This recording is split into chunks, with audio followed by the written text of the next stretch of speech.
श्री कृष्ण और राधा की अमर प्रेम भक्ति कथा। वृंदावन की धरती सदा से ही दिव्य प्रेम और भक्ति की साक्षी रही है। यमुना के शांत प्रवाह, कदम के वृक्षों की छाया और गोपियों की मधुर हंसी के बीच एक ऐसा प्रेम पनपा जो न समय से बंधा था न देश से। वह था श्री कृष्ण और श्री राधा का प्रेम। यह केवल प्रेम कथा नहीं बल्कि आत्मा और परमात्मा के मिलन की अमर गाथा है। वृंदावन में नंद बाबा और माता यशोदा के घर एक नन्हा बालक जन्मा जिसका नाम था कन्हैया। उसकी शरारतें पूरे गोकुल को आनंद से भर देती थीं। माखन चुराना, ग्वाल बालों के साथ खेलना, बंसी बजाना हर कर्म में अलौकिक आकर्षण था।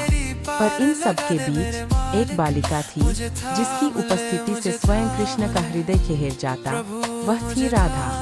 राधा वृषभानु महाराज की पुत्री थीं। बचपन से ही उनके नेत्रों में गहरी करुणा और हृदय में अद्भुत प्रेम था। कहा जाता है कि राधा और कृष्ण एक दूसरे को शब्दों से पहले आत्मा से जानते थे।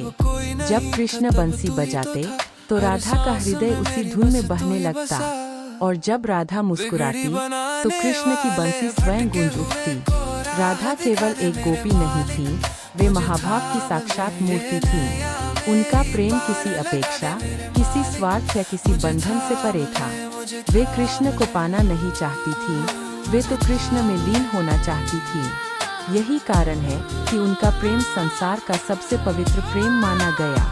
वृंदावन की रासलीला में जब कृष्ण गोपियों के संग नृत्य करते तब राधा की अनुपस्थिति में कृष्ण का मन अधूरा रहता।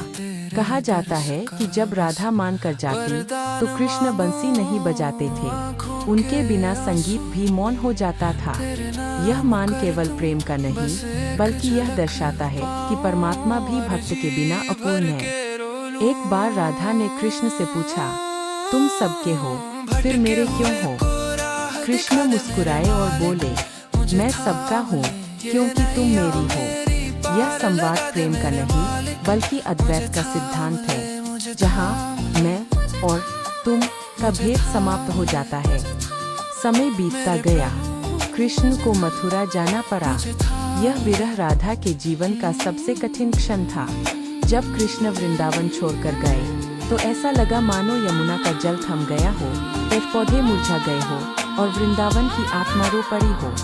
राधा ने कृष्ण को रोका नहीं, क्योंकि वे रिमाइंडर थी कि कृष्ण केवल उनके नहीं बल्कि पूरे संसार के उद्धार भगवान की पूजा हो सकती है।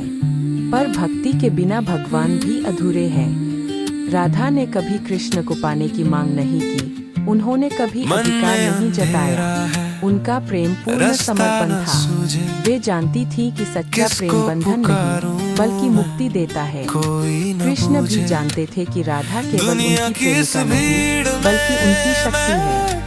जैसे आत्मा के बिना शरीर व्यर्थ है, वैसे ही राधा के बिना कृष्ण अधूरे हैं।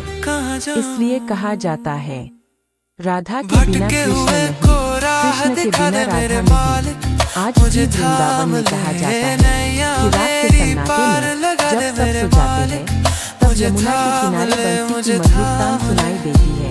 लोग कहते हैं कृष्ण आज भी राधा को रिझाने आते हैं और राधा आज भी उसी प्रेम से उनकी प्रतीक्षा करती है। यह कथा हमें सिखाती है कि प्रेम केवल मिलन का नाम नहीं बल्कि त्याग, विश्वास और समर्पण का नाम है। राधा कृष्ण का प्रेम हमें बताता है कि जब प्रेम अहंकार से मुक्त होता है तब वह ईश्वर बन जाता है।